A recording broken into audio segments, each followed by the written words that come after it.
today I am going to talk about the application process for the Master in Acting at the Korea National University of Arts, shortly K-Arts.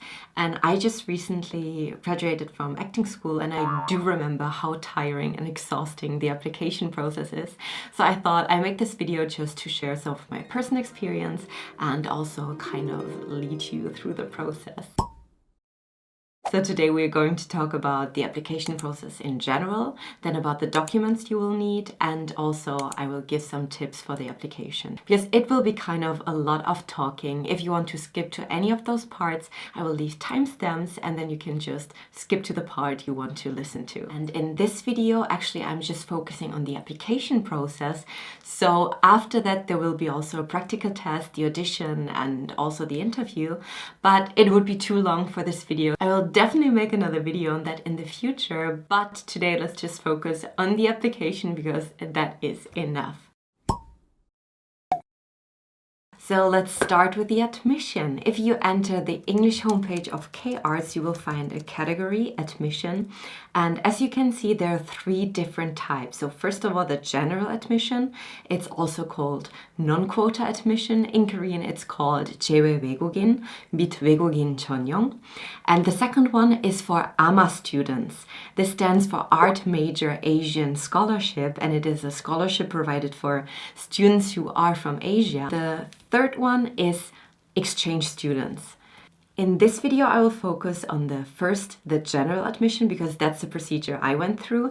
If you come from Asia and you're more interested about the AMA scholarship, I actually have a friend who went through the procedure and I'm thinking about making a video with him. But for right now, just use the information that are on the homepage. So if you apply for the general admission, there will be an application fee of 80,000 won, and this fee cannot be refunded. However, in some cases it is possible, but this is really detailed. But anyway, I hope that you won't have to refund it and just go through the application without any problem, and do not have to worry about that. Just to give you an overview about the application deadlines, I prepared the schedule from last year. Actually, they didn't update the English version, so I'm just taking the Korean version. And it changes slightly every year, so just recheck it on the homepage. So usually, as you can see, the document submitting is until the end of September. In the end of November, the audition and the tests are held. And the result announcements are usually in the middle or end of December. So the tuition has to be submitted in the end of January or in the beginning of February, and then in March, the semester starts. So now a really important part and something that can take a long time to prepare, so I just recommend you please do that on time. There are 2 different kinds of documents. First of all, the general application documents, and then some additional documents depending on the department you want to go. So as you can find on the homepage, you will first of all need a copy of the completed application form, a copy of the required document list, a copy of the signed consent to academic background check. So as you can see, all of them are in the university format, and it took me such a long time to search all those forms.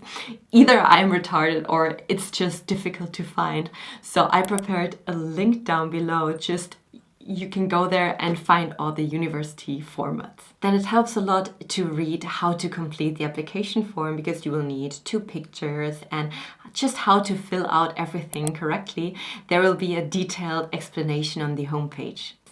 Then you will need the transcripts and the certificate of your graduation or expected graduation. And it is important they want the original one and also a copy. So what you also need from your former university is a letter of recommendation from one of the professors, and it has to be in a sealed envelope. So this can take a lot of time to get because maybe your professor is busy. So if you know you want to apply for K-Arts, just ask him or her as soon as possible, because it is part of the application that you cannot miss. For the next documents, there are 3 different categories. First of all, applicants and their parents are all foreign nationals, applicants who completed all years of schooling abroad, North Korean defectors. So in this video, I will just focus on the first one because that was my case. If you belong to any other category, just figure out what is there on the homepage, because there are some other documents, but I will stick with the first one. So first of all, you will need a copy of the transcripts and the certificate of graduation from all of your schools, meaning elementary school, middle school, high school. Yes, they even want it for elementary school. In my case, because I was born and raised in Germany, everything was in German, but they accepted only in English or Korean. So I had to let it translate. It had to be a professional translator, and then it had to get a stamp, an apostille, but I will come back later to that because we will need it for some other documents. Then you will need a certificate of nationality, both for you and also your parents, and also a document that verifies your family relation. In my case, they wanted my birth certification, and they literally asked for the original one. And I was like, no, I mean, I have only one birth certification, and if my parents send it and there's some problem and it gets lost, I do not have any certificate for myself. And that's why in the end they accepted a copy, but they only allowed it with a notarization. Then you will need a copy of your passport and also the passport of your parents.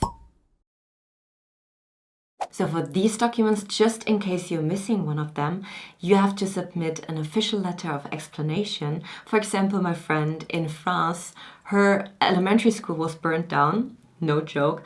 So they didn't have any certificates, and the school didn't accept that. So she had to ask the local government to write a xoxo, which is an official letter of explanation, to write, okay, the school had burned down and there are no documents anymore, and she had to submit that to the school. So they can be really strict if some document is missing.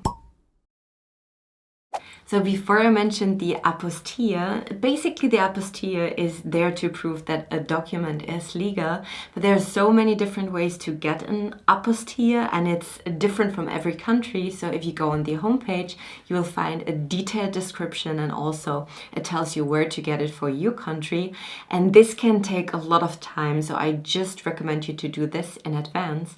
But not only time, but also money. Just to give you an overview, I will show you how much money I spend on it. So in my case, one apostille was 25 euro, meaning around $30, and you need it for several documents. And because I was born and raised in Germany, everything was written in German. And as I told you before, I had to let it translate by a professional translator. That was also quite expensive. But back then, actually, I wasn't in Germany, so I had my parents to let it translate, to get all the apostille. And for this video, I asked my dad how much he actually spent on that. And I was quite shocked because it is a lot of money, and I feel so sorry. So for my bachelor degree certification, we needed the translation, the notarization of the translation, and also the apostille. That was in total $190. And then the same procedure for my birth certificate and all the other school certifications. That was in total $530. I'm still looking at the numbers and I am shocked. And because back then I was in Korea and my parents had to send it to me from Germany, the express post service was around $90. So in total, $800. As you can see, the procedure is not only quite tiring, but it can also be quite expensive. But I do not want to scare you off. I just want to tell you that honestly in advance, because I didn't know it and I was quite shocked and a little bit surprised during the preparation. It's just best to know it in advance, and then maybe you can save some money. So now we're coming to the second part, the documents for the department, in our case the School of Drama, and the documents have to be submitted by the same time as the application documents. So first of all, 5 copies of a personal statement including the academic purpose. Notice, for a fair admission you are not allowed to write your name or your university or your family status in the personal statement. And for the personal statement, actually there's also a university form, and I will attach it with a link. Also, the reason why there are 5 of them is because when you go to the practical exam, there will be 5 professors sitting there and asking you questions, and they will look at it, so you will have to print one for each of them. Then you will need a resume with your profile picture and also a document that show your acting experience, aka portfolio. I checked out the Korean homepage and there was actually written that you need a video with your self-introduction and also an acting in Korean. But I think that has changed because of COVID last year. So I'm not sure if it is updated. Just figure that out before you are applying. So if you have gathered all the documents, the last thing you need is a 표지, meaning cover, and I actually found it only on the Korean homepage. So I put a link down below because there's also a form, and you are basically printing out that paper several times and then you attach it in front of each other document. So maybe if you have your elementary school certification, and before that you attach the cover and just write elementary school certification, and you do that before every document so everything has a good order. So I forgot it in the first place, so I had to go there and redo it, but luckily I have been in Korea back then. But just imagine if you send it per post and have to do it again. So just remember that one. And then there's a release of information form. Actually, I didn't find it in the list of required documents. So just attach it or ask somebody at the admission office if you really need it. So there are two ways to apply. Either you go there in person, there's the admission office at the school, K-Arts, or you send it per mail. And what is important to know, you will not get back all your documents. So even for the portfolio, they will just keep it. Even if you do not get into school, you will never see the documents again. So first of all, I highly recommend you to prepare everything in advance. I think I'm repeating myself throughout the video, but just prepare it on time. So especially for the apostille, the translation, that can take a lot of time, and also the recommendation letter from the professor, because those documents are depending on other persons. So just do that in advance. Keep that in mind while preparing. Another tip is make a to-do list for all the documents. List up what kind of documents you need. If you need a translation, if it needs a stamp or an apostille. And then you can recheck it before submitting it to the office, and that helped me so much just to make me feel safe. So I enrolled in the university in 2015, meaning already 5 years ago. I heard that last year, because of COVID, some things changed, but the documents are basically the same. However, the requirements can always change, and that's why I just want you to know this is just a kind of assistance. I want to provide some tips and show you what the process is about. Please recheck the requirements on the homepage. It can change even slightly every year, so please just keep that in mind. That was quite a long video and I did a lot of talking, so I really hope you're not bored or demotivated right now. It is possible. As you know, I was the first foreign student for acting master at K-Arts, but after me there are already 5 other foreign students, so it is possible. And I do remember when I was preparing all the documents, it was sometimes so frustrating, and I was even furious because why do you need an elementary school certificate? I actually want to talk with the school office about that, but if there are any changes, I will let you know.